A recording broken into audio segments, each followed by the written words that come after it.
Semangat pagi remaja sehat! Pernahkah mendengar tentang narkoba? Ternyata, narkoba bukan singkatan dari nasi rames kopi bakwan ataupun narik kolor babe, melainkan narkotika, psikotropika, dan bahan adiktif lainnya yang jika diminum, dihirup, maupun disuntikan pada penggunanya, baik itu dari tumbuhan ataupun bukan, sintetis ataupun semi-sintetis, bisa menyebabkan efek ketergantungan. Awalnya narkoba dikenal pertama kali oleh bangsa Sumeria dari tumbuhan opium atau candu, dan mereka menyebut dengan fulgil atau tumbuhan yang menggembirakan. Disebut tumbuhan yang menggembirakan karena menimbulkan dua efek. Yang pertama adalah efek kantuk, dan yang kedua adalah efek meredakan nyeri atau sebagai pereda nyeri. Oleh karena dua sifatnya itulah, narkoba digunakan dalam dunia pengobatan, medis, terutama pembedahan untuk pembiusan pasien yang akan operasi. Bahkan tahun 330 sebelum Masehi, bangsa India dan Persia menggunakan candu untuk jamuan makanan dengan tujuan relaksasi agar tamu-tamunya menjadi lebih rileks. Namun sayangnya narkoba saat ini banyak disalahgunakan, terutama di kalangan remaja.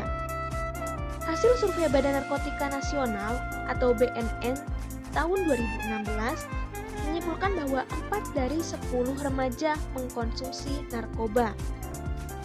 Narkoba yang paling banyak dikonsumsi dan pertama kali digunakan adalah ganja dan menghirup lem karena harganya yang murah.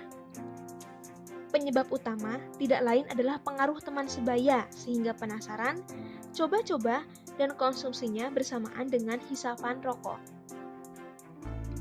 Padahal dari segi kesehatan, narkoba memberikan dampak bagi kinerja otak dan saraf pusat karena depresan, stimulan, dan halusinogen sebagai 3 metode kerjanya.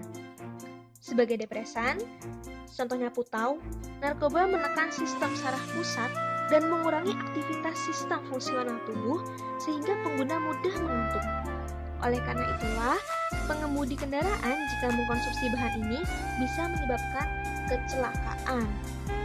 Sebagai stimulan, contohnya sabu-sabu dan ekstasi, narkoba meningkatkan kegairahan, meningkatkan kesadaran sehingga pengguna sulit tidur, insomnia, terus-terusan gembira, atau dalam bahasa gaulnya nge-fly.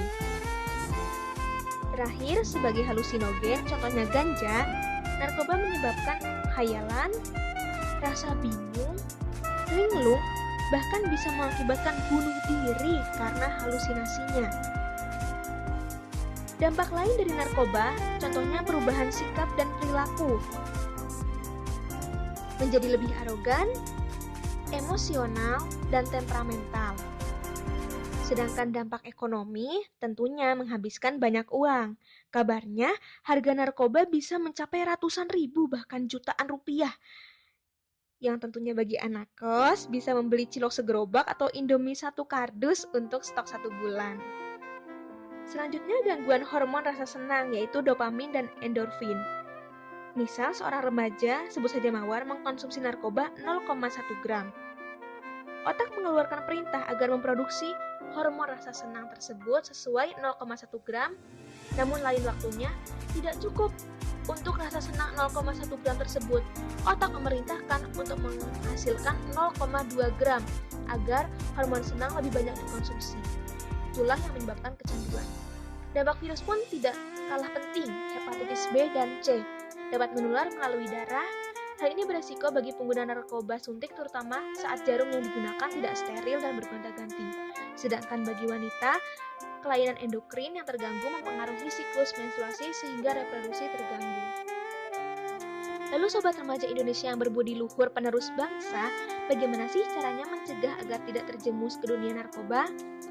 Tentunya edukasi tentang pencegahan narkoba tidak hanya PR orang tua saja, namun remaja juga sangat bisa mencari informasi dan konseling dari sumber yang terpercaya, seperti kuis ini. Komunikasi yang lancar terhadap orang tua juga tidak kalah penting. Tidak usah malu dibilang anak mami, justru arahan yang baik dari orang tua bisa membantu kegalauan yang melanda. Pendekatan agama, harapannya dengan memperdalam agama, ajaran baik dapat dilaksanakan dalam kehidupan sehari-hari. Bagi pelajar tentunya bisa banyak melakukan hal positif.